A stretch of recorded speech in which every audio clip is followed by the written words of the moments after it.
Chapter 31. Jeremy opens his eyes. His face lies firmly in the grass, and his body is shivering, wet, and cold.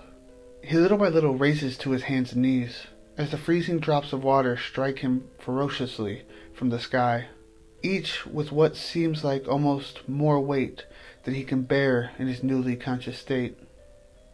A flash of light erupts from the sky, illuminating his surroundings, and giving him a quick glimpse into his whereabouts, before turning the world to darkness once more. As his eyes finally begin to adjust to the world, he begins to make out where he is, little by little. One more lightning strike, lighting up his vision, and it becomes quite clear where he is. It's the park near his home, where he played as a child. It's quite beat up and rusty, but he cannot help but think back to the great times he had in his early life. Memories run through his head, full of love. Moment upon moment of wonderful times, there with his mother, father, his friends, and Aaron. Wincing in pain, he climbs up from his knees, using the chain of the swing hanging next to him. The thunder pounds, shaking the very ground beneath him, as he woozily drags himself to his feet. Cradling his pounding head in his palm, he waits a few more seconds for his disorientation to fade. As his vision becomes more clear, and his body begins to coordinate his movements, he staggers in the direction of his home. His mud-covered clothes are drooping from his body, being weighed down by the rain. Struggling to hold his pants from dropping to the ground, each step takes an incredible amount of effort just to keep himself from crashing downward. As he fights forward, his shirt feels nearly torn from his body from the weight of the mud and the continuous downpour. Within moments, Jeremy finds his way to his home block and looks down at himself in the light of the corner street lamp. Horror strikes him, as it is then he realizes that the mud is not alone upon his clothing, but mixed with the darkest and reddest of blood. The dream comes back to him now, as his head begins pounding. He falls to the ground in agony, as he remembers what it is that this all means.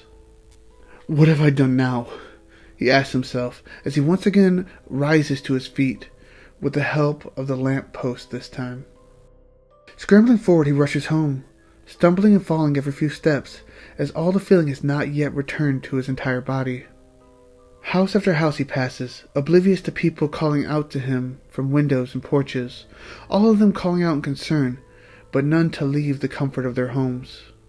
Forward he strides, cringing at the next horrible thought of what he may have done while he was asleep. What this monster has used his body for. Who he is hurt now.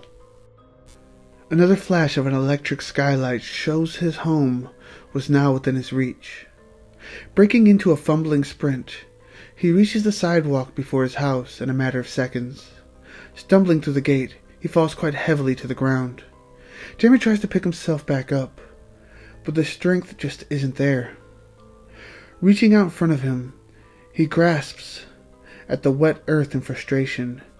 Digging his fingers deep, he pulls himself forward and begins to crawl his way around the house and into the backyard. Interlocking his fingers with a chain-link fence separating his yard from his neighbor's, he once again digs deep and tries to pull himself to his feet. He finds that he can barely move, let alone stand. Putting one hand in front of the other, he slouchingly slumps forward toward the rear fence, the one that separates his property from the field with the power lines that lies beyond, the field containing the stones shown to him toward the end of his latest dream. Finally, making it to his goal after fighting his body to make it across his yard, he uses all he has to rise to the fence at the border and pull himself over and into the field of the power lines. After a heavy drop over the top of the fence and a large crash into an inches-deep puddle on the other side, he is still for a moment.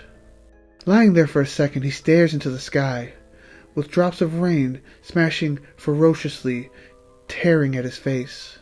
The groan of the storm is even more monstrous with his ears under the water of the puddle. I can't do it, he thinks to himself, believing he doesn't have the strength to make it over to the rocks, that have haunted him these past weeks. He has given up hope and has decided to give up and give in to the monster. Closing his eyes in defeat, only one image pops into his mind. Erin's beautiful smile. Knowing the only way he can make sure of her safety is finding a way to defeat the monster in his dreams. He pulls strength from deep within himself he didn't know he had. Not knowing what he will find at the stones, he has decided that, whatever it is, it must be the key to defeating whatever is causing all of this. With pure determination, he flips himself over, panting heavily with his mouth just above the surface of the water, and he pushes up with all his might to make it to his knees. Leaning back, arms up and wide, he cries out painfully. Throwing himself forward, he climbs to his feet, running the few steps it takes to get to his destination before tumbling down into the rough, jagged stones. Grabbing stone after stone, he breaks apart the evil face that had been twistedly smiling at him from his window at night. He digs, looking for answers, but deep down hoping that maybe he will not find what he knows is hidden underneath. Stone after stone, he throws them away as the stench of rotting flesh begins to fill his nasal passage over the odor of the wet ground around him. The odor is so powerful that he can taste it.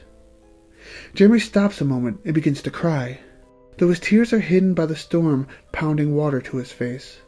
He bows his chin to his chest and holds it there for an eternal moment.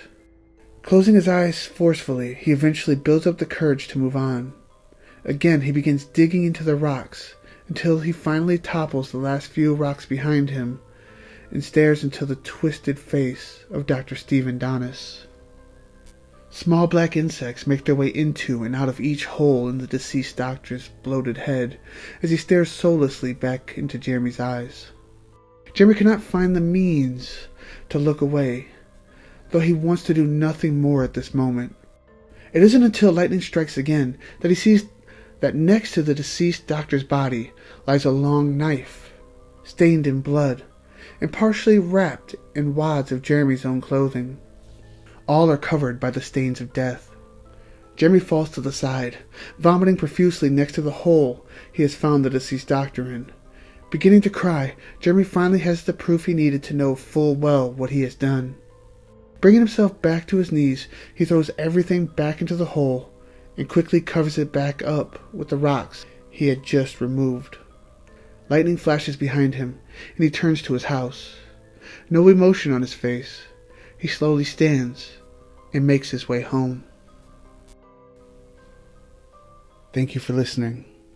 If you're enjoying the story and how it's going, please subscribe so you can get every chapter as it comes through. Discuss in the comments, plot threads, and where you think the story's going. Share with anybody you think might find it interesting. Until then, I'll see you next video.